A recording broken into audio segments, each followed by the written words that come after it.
Orlinda Lavergne aime aller au marché, et pas seulement pour y faire ses courses.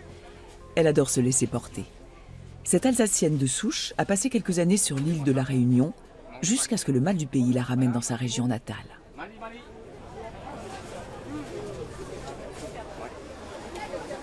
Pour prendre un nouveau départ professionnel, Orlinda a décidé de s'installer à Mulhouse plutôt qu'à Strasbourg ou à Colmar. Mulhouse est une ville différente des autres villes d'Alsace, c'est pas une ville carte postale. On sent une énergie très importante et c'est sans doute dû aussi à son côté cosmopolite, sa jeunesse aussi, de sa population. Tout ça, ça crée vraiment une énergie. On sent qu'il y a un vrai potentiel à Mulhouse et c'est cette ambiance-là qui me plaît beaucoup.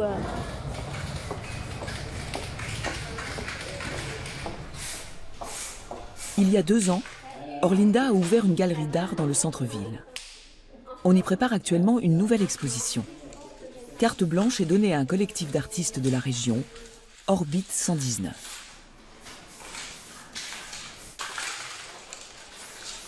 Orlinda a fait des études artistiques et s'est spécialisée dans le street art. Je suis de cette génération graffiti en fait. J'ai toujours aimé cette esthétique. J'ai trouvé qu'il y avait une vitalité incroyable, ces couleurs qui explosaient. Et quand effectivement je voyageais en train, dans les gares, on voyait tous les murs qui étaient complètement, et les wagons aussi qui étaient complètement envahis de graffiti. Et ce côté rebelle aussi, le fait qu'on n'avait pas le droit de peindre sur les wagons, ça me plaisait aussi beaucoup. L'Alsace est une région conservatrice et venir avec une galerie d'art urbain, c'est une forme de risque. Et pour moi, Mulhouse fait beaucoup de place à la culture et à l'art. Et voici le dernier projet en date. L'immense peinture murale du duo franco-espagnol Duron. 38 mètres de haut sur 12 mètres de large. Cette fresque monumentale a vu le jour dans le quartier des Coteaux sur l'initiative d'Orlinda, qui a fait venir le célèbre duo et choisi la façade avec lui, avant de se démener pour obtenir l'autorisation et dénicher les sponsors.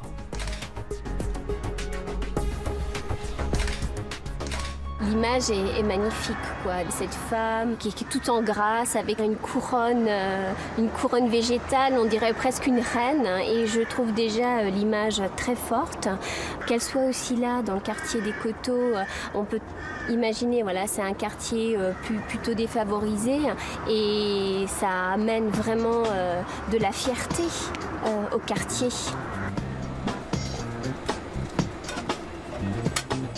Toujours sur l'initiative d'Orlinda, un autre street artiste dénommé C215 a personnalisé 80 boîtes aux lettres.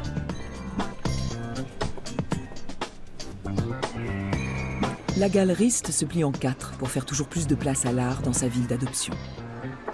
Certains artistes, comme cet artiste-là, C215, se qualifient vraiment comme d'archéologues urbains. C'est-à-dire qu'en fait, ils utilisent vraiment le mobilier de la rue. Aujourd'hui, la plupart du temps, on envoie des messages avec son smartphone, on envoie des emails, tout est dématérialisé. Et là, les boîtes aux lettres, là, demain, peut-être, n'existeront plus. Et c'est ça un petit peu qui fait cette idée de mobilier urbain, d'archéologie urbaine, en fin de compte, quoi. Elle a maintenant rendez-vous avec l'une des figures les plus connues de la scène artistique urbaine, Clet Abraham. Breton d'origine, il vit à Florence et œuvre dans les villes du monde entier. Sa spécialité, les autocollants. Il a l'intention d'en coller quelques-uns dans les rues de Mulhouse aujourd'hui même. Orlinda va l'accompagner, même si ce qu'il fait est officiellement interdit. Disons que je sais que je cours des risques, la police peut très bien m'arrêter. J'accepte aussi le fait que ça puisse arriver et c'est toujours un jeu où il faut aller courir le plus de risques possible pour être le plus visible possible. Avec ses stickers, Clet se fait un malin plaisir de détourner les panneaux de signalisation. Il en a déjà collé des milliers de par le monde. À Londres, Paris, New York, dans le secret de la nuit.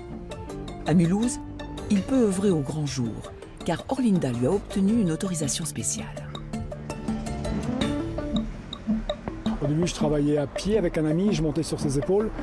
Après, j'ai travaillé avec une échelle, et puis enfin, j'ai trouvé le vélo. Surtout, au début, je travaillais la nuit, tout seul. C'était plus difficile, j'avais peur, donc des fois, je buvais un peu le soir avant de sortir pour me donner du courage. Donc, en ayant bu, monter sur le vélo, ça m'est arrivé de tomber. Oui.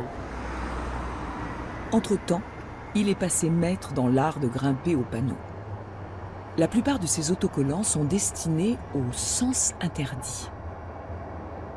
C'est le symbole de l'autorité sans discussion. Et moi je pense que l'autorité doit pouvoir se discuter.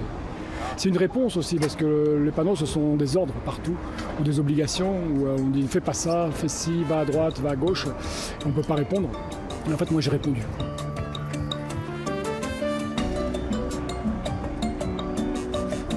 Klett joue sur le sens des signaux et imagine sans cesse de nouvelles métaphores.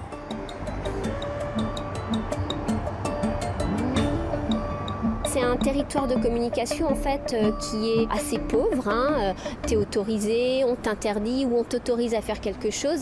Et Klett, il vient par-dessus et il met un nouveau message, quelque chose de très poétique, quelque chose avec beaucoup d'humour. Et ça fait juste du bien, c'est vraiment une bouffée d'oxygène.